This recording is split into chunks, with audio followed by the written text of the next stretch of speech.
Marahil marami sa atin ang nag-iisip na ang pagiging matalino ay katangian na ng tao mula pa sa kapanganakan o inborn.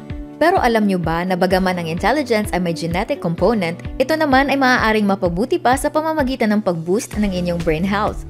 Wanna know how? Narito ang tips on how to become smarter. Be physically active. Ayon sa mga pag-aaral, ang regular exercise ay nagpapalaki ng volume at aktibidad ng hippocampus, ang bahagi ng ating utak na may kinalaman sa memory. Kaya pwede nating gawing bahagi ng ating lifestyle ang maglakad, mag-hiking, workout at iba pang exercises. Tulog-tulog din pag may time. Mahalaga ang sapat na tulog para sa cognitive function ng utak. Napapabuti nito ang abilidad na matuto ng mga bagong impormasyon sa ating paggising. Kumain ng mga pagkaing mayaman sa nutrients na tumutulong sa brain function. Kabilang na dito ang omega-3 fatty acids na matatagpuan sa mga pagkain gaya ng fatty fish, seaweed, avocado at nuts.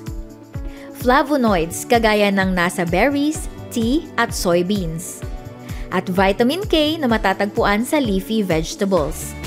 Ang pagbabasa ay makatutulong rin sa pag-boost ng intelligence dahil sa ang pagbabasa ay nangangailangan ng iba't ibang cognitive functions gaya ng attention, working memory, abstract reasoning at comprehension.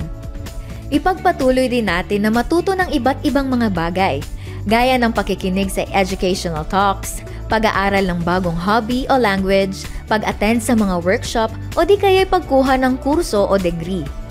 Siyempre, huwag kalimutang humingi ng awa at tulong mula sa Diyos para tayo ay pagkalooban ng karunungan sa ating mga ginagawa. Easy lang, di ba? You can do it!